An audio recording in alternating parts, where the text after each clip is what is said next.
Salut tout le monde, c'est David pour la chaîne Monsieur Caméra et aujourd'hui je vais vous parler de la dernière caméra de chez Canon avec la C70.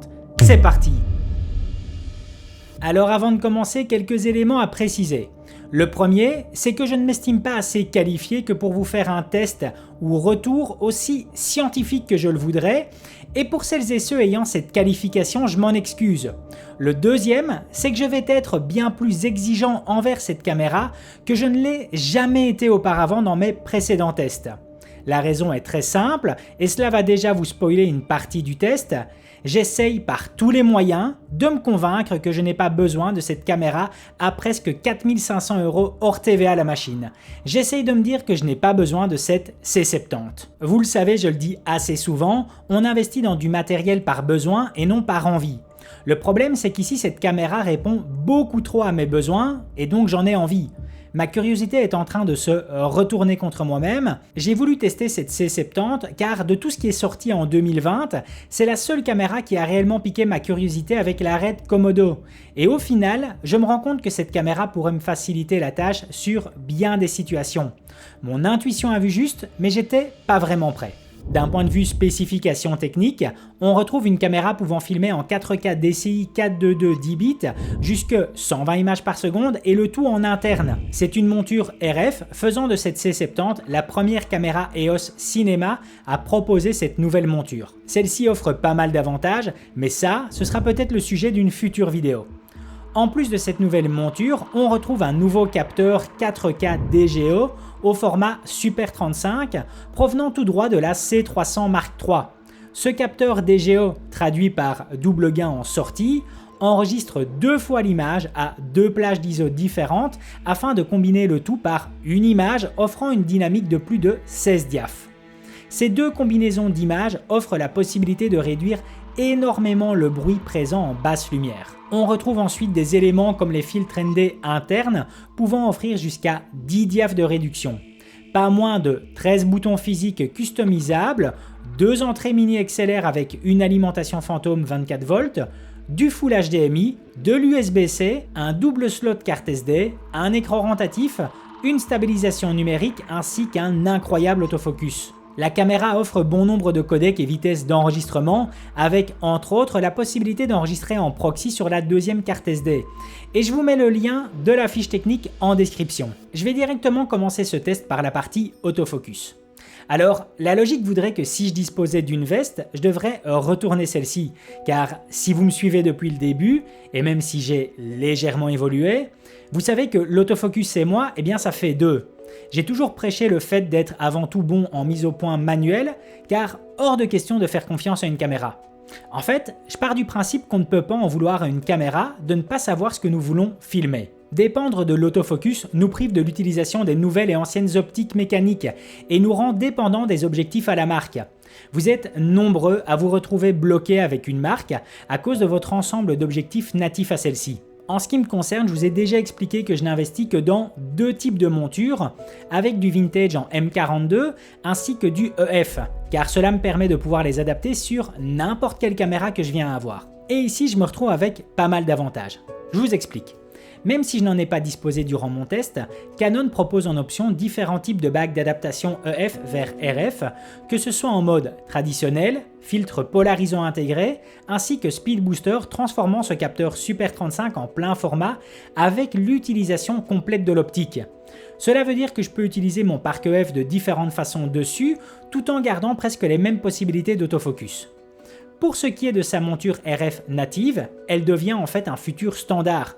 La Red Komodo est d'ailleurs en monture RF et des fabricants d'objectifs anamorphiques comme Vazen développent à présent leur monture en RF. J'ai donc le meilleur des deux mondes à disposition et ça c'est dingue. Bon, revenons aux performances. C'est à mentionner que Canon nous informe directement dans le manuel que les performances autofocus sont optimales à 100% sur la captation en REC 709 et peuvent se dégrader lors de la captation en log. J'ai donc naturellement testé en C-Log 2, comme le ferait tout bon calomniateur à la marque. Si je rejoins de plus en plus Philippe Bloom sur sa façon de filmer, je le rejoins surtout à 100% sur une phrase qu'il a prononcée. Un autofocus ne doit pas être bon, il doit être excellent. J'ai testé celui-ci sur la détection de visage en essayant de le mettre à l'échec par différents moyens et je me suis vite avoué vaincu, comme vous pouvez le voir sur les différents exemples que je vous joue à l'instant. Que ce soit en situation normale, sportive, lunettes ou casquette, gros bonnet ou grosse écharpe, l'autofocus de la C70 ne décroche pas, à aucun moment il ne perd le sujet de vue. Même à 105 mm et tout en avançant vers la caméra avec une grosse écharpe et bonnet, l'autofocus ne décroche pas.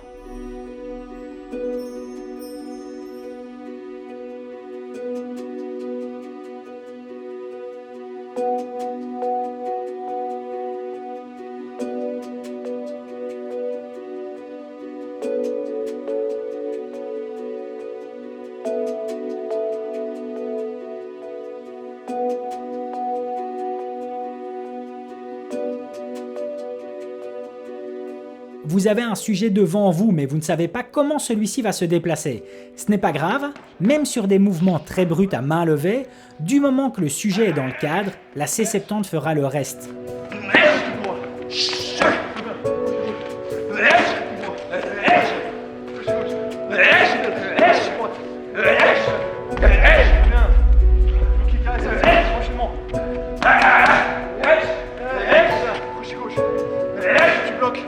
Pour encore aller plus loin, et pour ce qui pour moi sera un réel enjeu en 2021, l'autofocus ne décroche pas lors de la captation avec masque.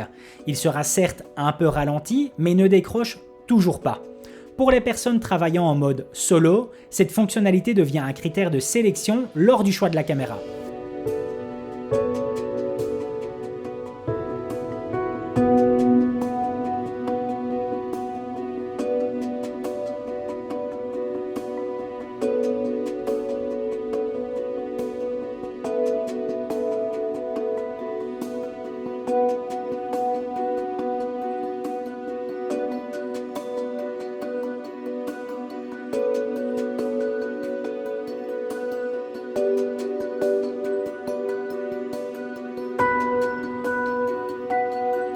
L'autofocus propose aussi la possibilité de traquer un objet qu'on aura au préalable marqué sur l'écran.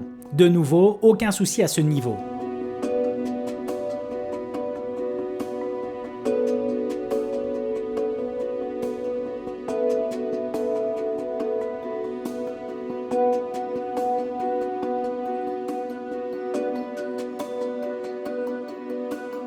Comme je vous l'ai mentionné, l'autofocus m'aura vaincu. En fait, pas tout à fait. Comme je vous l'ai dit, on ne peut pas en vouloir à une caméra de ne pas savoir ce que vous voulez filmer. Et c'est exactement cette situation qui l'aura mis en échec. Et plus particulièrement en log.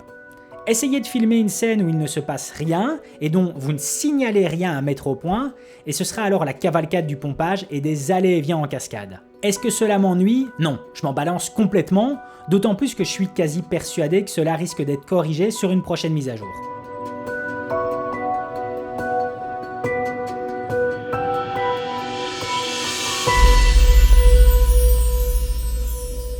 Me concernant, un seul regret sera présent. Le fait de ne pas disposer de l'autofocus animalier alors que je le sais ultra performant chez Canon. De nouveau, cela arrivera peut-être en future mise à jour. La C70 dispose de 2 entrées mini XLR avec d'excellents préamplis, dont voici un petit exemple avec mon micro Octava MK012. Salut tout le monde, c'est David pour la chaîne Monsieur Caméra et on se retrouve pour un petit test audio en enregistrement interne avec le micro Octava MK012. La C70 dispose de filtres ND offrant une réduction de 6 diaph et pouvant aller jusque 6 diaph avec leur juxtaposition.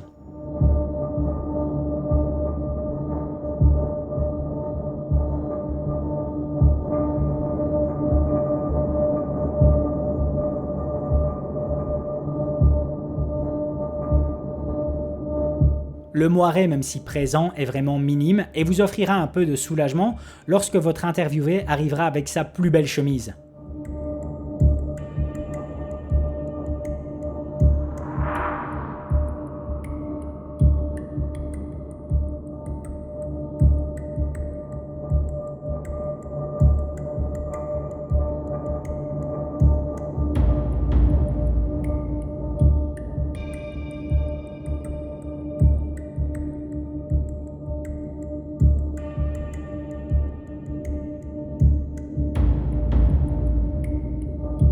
La C70 n'est malheureusement pas sur du global shutter mais sur du rolling shutter.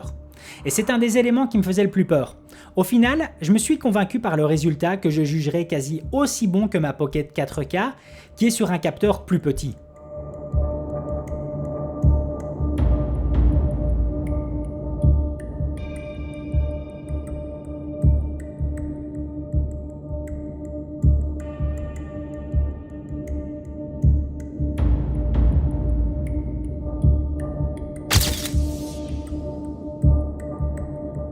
La C70 intègre bon nombre d'outils comme le focus picking, les zébras, les fausses couleurs, marqueurs, gris de cadrage, ainsi qu'un waveform qui, même petit, offre la possibilité de repérer la position en IRE de façon colorée pour les différents éléments présents dans le petit carré orange situé au milieu de son image. Assez pratique, un peu l'inverse des menus dont voici un petit aperçu d'ailleurs. Alors voilà, on se retrouve ici pour la partie des menus de cette Canon C70 qui pourra être interprétée de façon négative comme positive. Je vais directement activer ceci et comme vous pouvez le voir par vous-même, on retrouve énormément d'éléments, trop d'éléments en fait, car on va avoir plusieurs catégories avec des sous-catégories, ce qui fait qu'on peut facilement s'y perdre. C'est quelque chose sur lequel il faut un certain temps d'adaptation et surtout de mémoire. Il y aura vraiment un travail de mémorisation sur l'ensemble de ces outils pour en tout cas avoir certains types de repères, et ce qui fait aussi que si on ne manipule pas cette C70 durant 5 ou 6 semaines, eh bien il refaudra un certain temps d'adaptation afin de remaîtriser tous ces menus. Et qui d'un autre côté sera positif car ça veut dire que chaque assistance, chaque outil sera directement paramétrable. On va par exemple ici retrouver la possibilité de paramétrer le type d'ouverture au niveau de l'objectif, que ce soit en tiers d'écran ou en demi-écran, un choix au niveau du mode d'obturation en vitesse ou en degrés, pareil au niveau des ISO, on va retrouver différents types de mesures de lumière, on va directement retrouver au niveau des éléments d'assistance le type d'affichage qu'on veut, que ce soit au niveau de l'LCD ou au niveau de la sortie HDMI. Donc on retrouve énormément d'éléments dans quelque chose qui, comme vous pouvez le voir par vous-même ici, ne sera pas forcément esthétique ou en tout cas plaisant à utiliser. Heureusement par rapport à ça, Canon a directement prévu sur la page de cadrage une possibilité qui sera en fonction, elle, tactile, parce qu'évidemment la partie des menus ici n'est pas du tout tactile. Par contre, si je reviens sur l'affichage de cadrage, là on va retrouver une possibilité tactile et qui, elle, va nous donner accès en fait à tous les éléments qui sont les plus importants lors évidemment du tournage. On va directement avoir accès à la balance des blancs avec l'ensemble des réglages au niveau des filtres ND, l'ouverture, les ISO. Ici, on va directement avoir le réglage au niveau de la vitesse d'obturation. On va retrouver tous les types d'assistance, que ce soit le guide de mise au point, les zébras, les fausses couleurs, les marqueurs, le LUT, les waveforms. On va avoir le raccourci, ce qui va nous permettre de choisir le type de mode de capteur qu'on veut, le type de fonction d'enregistrement sur la deuxième carte, si on veut basculer sur un enregistrement en proxy par exemple sur la deuxième carte SD. On va retrouver le mode d'enregistrement, donc si on veut être en normal ou activer le mode à ralenti. On va retrouver ici le format d'enregistrement, donc si on veut être sur du XF-AVC ou alors sur du MP4 avec à chaque fois le différent type d'options, qu'on soit sur du 10 bits ou du 8 bits. On va avoir ici la résolution, qu'on soit sur de l'intra, du Langop, de la HD, de la 2K ou de la 4K DCI. On retrouve ici directement les possibilités au niveau de l'enregistrement, que ce soit sur du Rec 709, sur du HLG, sur du log avec les différents types de log, ainsi que, voyez, les Mi User 6, 7, 8, 9. Ça, ce sont différents éléments que vous pouvez customiser vous-même. On va retrouver le réglage au niveau de la fréquence d'image. Et puis après, on va avoir d'autres éléments qui, eux, seront grisés suivant le type d'option que vous aurez activé. Donc, on a quelque chose qui est bien fait par rapport à ce raccourci et qui vient, entre guillemets, combler le fait qu'on retrouve quelque chose d'un peu plus indigeste, en tout cas au niveau de l'utilisation et de l'esthétique, mais qui, d'un autre côté, donne chaque élément de cette caméra paramétrable. Donc, d'où le fait que j'exprime cette partie des menus comme quelque chose qui pourra être interprété de façon négative comme positive. Bon, étant un utilisateur de caméra Blackmagic, je vous cache pas que de ne pas avoir d'enregistrement interne en RAW sur une caméra à 4500 balles, ça me pique un peu le derrière. En fait, mon utilisation au RAW n'est jamais liée à mon exposition, mais principalement à une lecture fluide dans mon logiciel de montage, ainsi qu'à ma balance de blanc si je viens à foirer celle-ci. Ce que j'ai bien entendu effectuer avec cette C70, opposant mes balances de blanc caméra et lumière.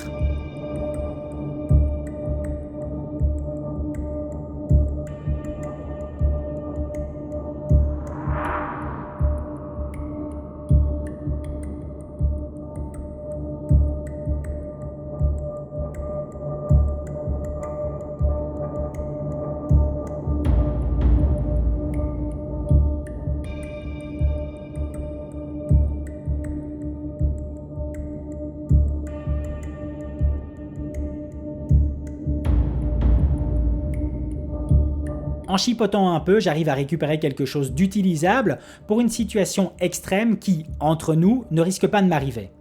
Pour ce qui est de la lecture fluide, aucun souci avec le XFAVC et un poil moins fluide avec le simple MP4 du 120 images par seconde par exemple. Je me console en me disant que cela sera peut-être de l'histoire ancienne avec les futures bombes de Apple et leur processeur M1. Toute première pour moi, la caméra filme en 4K 120 images par seconde.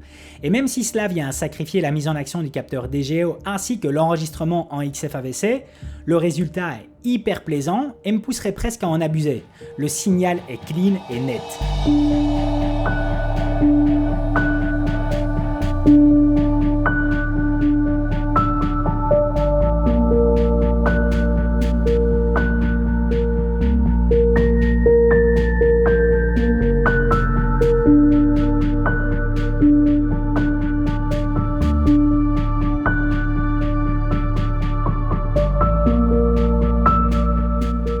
Le C-Log 2 est hyper plaisant et facile à étalonner. Le capteur DGO offre surtout une richesse en saturation sur les basses lumières.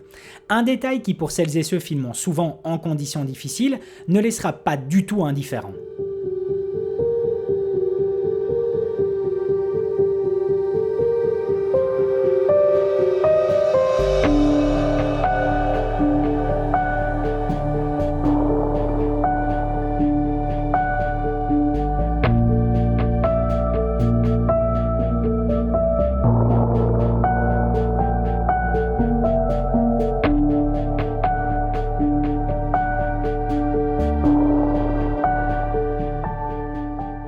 Alors je n'ai pas eu le temps de vous faire toute une série de plans sur gimbal, mais la caméra s'équilibre parfaitement et surtout très rapidement sur un gimbal comme le Zhiyun Crane 2S par exemple. Elle s'équilibre en fait bien mieux que ma Pocket 4K.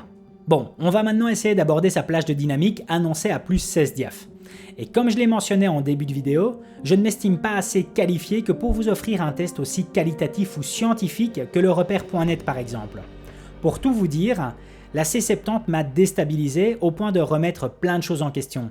Au final, j'ai perdu pied et je vais essayer de vous expliquer. J'ai pris pour habitude de me mettre devant ma caméra accompagné de mon color checker pour effectuer mes tests de sous- et surexposition. Je regarde après le résultat en bruit ou écrêtage dans mon logiciel de montage. Le problème est que la référence dont je pensais être mon exposition la plus haute s'est en fait montrée celle m'offrant le meilleur signal. La compression YouTube ne vous permettra pas de le voir, mais je n'ai jamais vu un signal aussi clean. J'ai eu beau zoomer dans l'image, quasi aucun bruit de présent. Ensuite, j'arrive à descendre mon exposition de 3 diaph tout en gardant toujours une image utilisable avec un bruit augmentant mais restant acceptable. À moins 4 diaph, ce sera alors par contre à utiliser que si cela n'est vraiment nécessaire. Par contre, et par rapport à l'exposition m'offrant le meilleur signal, je ne peux vraiment augmenter que d'1 diaph supplémentaire car de l'écrêtage commencera à apparaître sur mon visage dès le 2e diaph supplémentaire. Au final, j'ai perdu pied et mon manque de connaissances et d'expérience ne me permet pas de savoir où se trouve le juste milieu. Heureusement, il s'agit d'essais de tests scientifiques, quelque chose rarement mis en action sur le terrain, surtout pour une caméra de type documentaire comme celle-ci. Les plans effectués en extérieur m'ont tout simplement coupé le sifflet et je peux vous garantir que je n'avais jamais manipulé une caméra m'offrant une telle dynamique sur un si petit format. Autre élément que je n'ai pas eu le temps de vous mettre en comparaison, ce sera pour la 4K de présent ici qui n'est pas la même que sur certaines autres caméras. C'est souvent mentionné que la 4K de Canon est qualitative et je peux vous le confirmer. Je n'ai pas besoin de 8 ou 6K lorsque j'exploite une 4K pareille. L'ergonomie est assez bonne, bien que contraignante par certains moments. La poignée grip passe très bien en main, mais il est vrai qu'on peut vite se casser le poignet lorsqu'on désire filmer un peu plus bas avec celle-ci. J'ai aussi désactivé la roulette présente au-dessus du bouton numéro 9, car mon pouce ne faisait que glisser sur celle-ci venant dérégler mes ISO. Le joystick de navigation est un peu compliqué par moment, mais se laisse aller avec le temps. Son véritable défaut sera par contre sur la charnière de l'écran rotatif qui ne m'inspire pas du tout confiance. Sentiment d'ailleurs partagé par l'ensemble des utilisateurs de cette C70.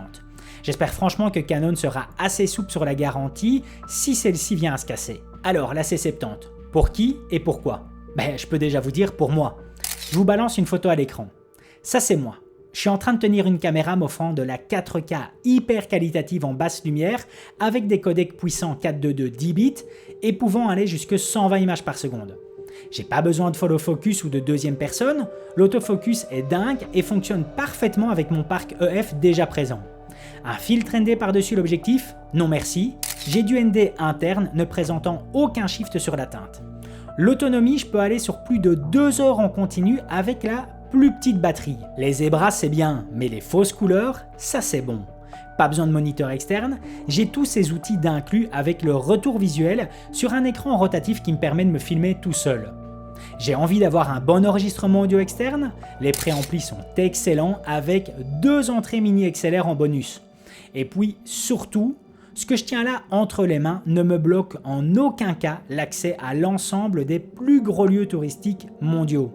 Un avantage concernant la Pocket 4K et que j'ai toujours mentionné est de pouvoir tromper les personnes présentes sur les gros lieux touristiques. Cependant, pour ça, la Pocket 4K doit se montrer à nu afin de passer inaperçue, la rendant un peu moins performante qu'avec les différents accessoires tournant sur une cage. Ici, et pour avoir pas mal voyagé, je sais d'avance que l'accès aux grands sites ne me posera aucun souci en m'offrant encore de meilleures performances. Ce qui est d'ailleurs un détail contraignant dans ma logique d'achat pour la RED Komodo par exemple. Toujours dans cette logique, j'ai un impact plus petit dans mon sac à dos car moins d'accessoires et surtout plus rapide à dégainer. Est-ce que cette C70 peut remplacer mon Fujifilm X-T4 ? Certainement pas car cette C70 ne sait pas faire de photos et est donc moins polyvalente. Si je viens à décoller demain pour l'Alaska, j'aurai avec moi cette C70 ainsi que mon X-T4. Est-ce que cette C70 peut remplacer ma Pocket 4K ? Et ça c'est un sacré débat.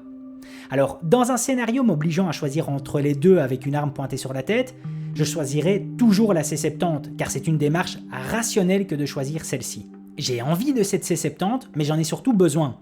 Par contre, si nous enlevons cette arme du scénario, je pourrais alors rester des jours face à ces deux caméras car je ne saurais pas laquelle choisir. La Pocket 4K est une caméra dont l'envie l'a remporté sur mon besoin et de nouveau, pour celles et ceux qui me suivent depuis le début, vous savez que même si je déteste faire une ode à du matériel, je parle souvent d'inspiration que celui-ci peut nous apporter. La Pocket 4K m'apporte une certaine source d'inspiration dans ma composition d'images que ne m'apporte pas encore cette C70. Ajoutez-moi un certain degré de difficulté en plus et je prendrai alors cela comme un défi me poussant un peu plus loin dans ma créativité. En fait, sur les 3 semaines passées avec cette C70, je n'ai pas eu le temps de tester un élément crucial qui me permettrait d'augmenter mon envie envers elle au point de surpasser la Pocket 4K. Essayez d'avoir un rendu de fiction. Car au final, nous sommes nombreux à acheter une caméra pour le rendu cinématique qui nous est promis, alors que nous n'en avons pas forcément besoin. Et c'est d'ailleurs pour cette raison que je suis équipé en X-T3 et X-T4, car ce sont, pour moi, les seuls hybrides en dessous de 1900 balles m'offrant cette image de fiction que je recherche. La Pocket 4K m'a toujours promis un look de fiction et me l'a toujours donné le moment voulu. Je n'ai malheureusement pas eu le temps de continuer ces tests avec la C70. Je m'excuse pour cette conclusion assez longue et qui peut sembler s'éloigner du sujet, mais j'ai besoin de vous expliquer tout ce qui se passe dans ma tête lorsque je réfléchis à une caméra. Au final, c'est surtout un sentiment de frustration car ma logique me dit que je peux très bien me débrouiller avec tout le matos dont je dispose déjà, vu que je ne l'estime pas encore assez rentabilisé. Alors oui, cette C70 me faciliterait bien la tâche tout en m'offrant un pur kiff par rapport à la qualité des images qui en ressort, mais est-ce que cela serait raisonnable ? Si d'ailleurs vous êtes curieux de le découvrir, n'hésitez pas à me suivre sur Instagram, car si je viens à craquer, vous serez alors les premiers prévenus. Pour la première fois, Canon n'a pas simplement réussi à éveiller mon intérêt, mais peut-être à m'attirer comme l'un de leurs clients. Je pense avoir fait le tour de tout ce que je voulais aborder sur cette caméra, et si vous avez des remarques ou questions, n'hésitez pas à me le mettre en commentaire. D'ailleurs, je vous remercie à l'avance pour tous les commentaires liés à la prononciation C70, qui est de toute façon plus logique que C70. Voilà, c'en est terminé pour aujourd'hui. Si la vidéo vous a plu, n'hésitez pas à mettre un gros pouce bleu, ça me fait super plaisir. Et puis surtout à vous abonner à la chaîne pour être tenu au courant des prochaines sorties. A plus!